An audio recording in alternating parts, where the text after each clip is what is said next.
So for Detroit sports this weekend, the Pistons' great tank continues to roll on. The Tigers look a lot better in spring training this week than they did last week. I mean, then again, with how low the bar was set when they got blown out by the Yankees 22-10, that's not really too high of a bar to clear. And the Red Wings, they continue their hot streak in until they run into a brick wall known as the real team contenders for the Cup.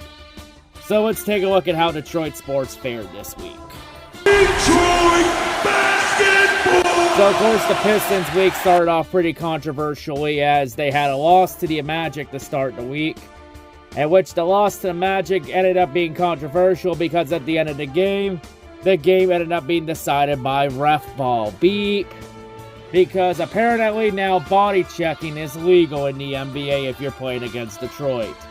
Because the NBA took one look at the standings and saw that Detroit could potentially get out of last place in the East, and the NBA was like, oh, hell no! They ain't allowed out of the basement after they lost 28 games in a row. Keep their ass back down there. How dare you try and get out of the basement? You get your ass back down there, you stay there. So yeah, once again, NBA continues to fuck over Detroit. Gone to the point where now Monty Williams got fed up and told the NBA they want a fair game. And just walked right out of the press conference. Oh, just because of Monty Williams' comments, that 100% guarantees the Pistons are going to get fucked to the 5th overall pick again. But there's at least one positive from this week. At least the Pistons beat Chicago this week right after the controversial game with another win against the Bulls this year. As now the Pistons get 9 wins on the season. Oof. But hey, at least 2 of those 9 wins have come against Chicago this year, with one more meeting left to go. So yeah, so far 3 meetings against the Bulls this year, the Pistons have won 2 out of 3. So yeah, Chicago experienced enough pain from Sunday with Patrick Kane scoring that game-winning goal. Guess what? The sports gods decided too fucking bad if you decide you experience enough. You get more pain against Detroit. And then the next 2 games again were just the same old as the Pistons continue to lose as the great tank rolls on. All that losing just to end up with the 5th overall pick. Now it's guaranteed just because of Monty Williams calling out the NBA. Because the NBA ain't gonna take that very lightly.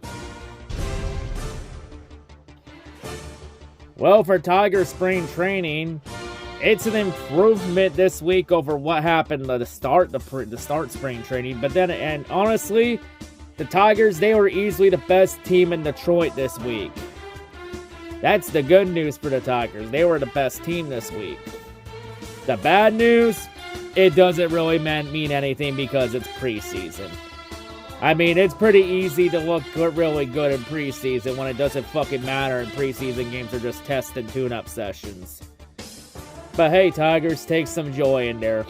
At least the Tigers ended this week by getting their revenge on those fucking Yankees.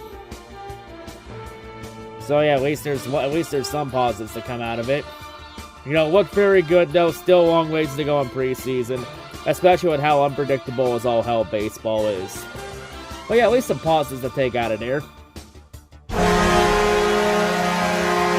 And now to the Red Wings, as they were riding pretty high after last Sunday with the win against Chicago, going to 5 in a row and charging up in the standings and putting up a big gap over everybody else in the playoff standings. And this week started off pretty strong as they had a very dominant win against the Capitals, dropping 8 goals on the Capitals to win 8-3. Just completely destroying the Capitals and also preventing Alex Ovechkin from getting any closer to Wayne Gretzky in the goal scoring list. Yeah, the Waynes paid such a great tribute to Ovi, scoring 8 goals for Ovechkin, because 8 is Ovechkin's number. Okay, I know that's not funny, but I tried. Like, I think the main news was talked about right before the game when the Red Wings had another Detroit Lions hype the crowd up. Seems to be a theme. Every time the Red Wings have had someone from the Detroit Lions hype the crowd up before the game, Red Wings tend to usually win. Especially with the fans still chanting Jared Goff's name, even a month later after the season ended. For everyone complaining about it, telling everyone to chant Detroit Red Wing players' names, don't worry. Don't worry, you'll get your chance to hear the Red Wings fans chant Red Wing players' names in April in the playoffs. Don't worry, you'll get your wish in April. All I say is, we need to have fucking Jared Goff come in and hype the crowd up before a game. I mean, if Goff hypes up the crowd, the fucking roof might come off Little Caesars Arena. And the rest of the week, well, the Wings, they had a tough loss against the Islanders. I mean, there are going to be some games you win some and lose some.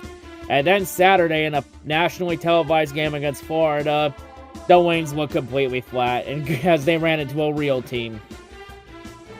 And yeah, the Wings just got completely dominated by Florida. I know some people are going to blame the officiating in that game because, yeah, that officiating was kind of garbage. But make no mistake about it, against Florida, the Red Wings played like ass against the Panthers. Like, the Wings did not deserve to win that game against Florida. But yeah, I mean, then again, I think that just shows that even that game against Florida just shows that even despite the progress the Wings have made so far, they still got a little ways to go before reaching that top step. And I mean, just look at Florida this year. Florida's a cup contender this year. I mean, with that win that Florida had over Detroit, Florida now overpassed Boston for #1 team in the NHL. So now Florida is the Florida Panthers are now the #1 team in the NHL right now, as they pass both Boston and Vancouver. Yeah, because for most of the season, the battle for #1 team in the NHL was mainly a battle most of the season between Vancouver and Boston.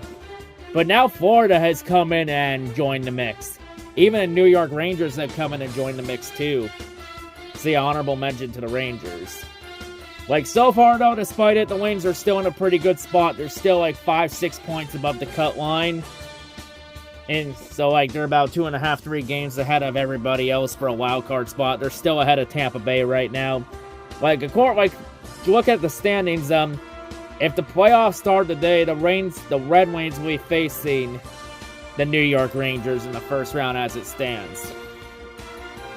I'll be honest, I kind of want the Wings to go in the top 3. If they go in the top 3, they would more than likely be facing Boston in the first round. I'll be honest, I think the Wings match up better against the Bruins than the New York Rangers.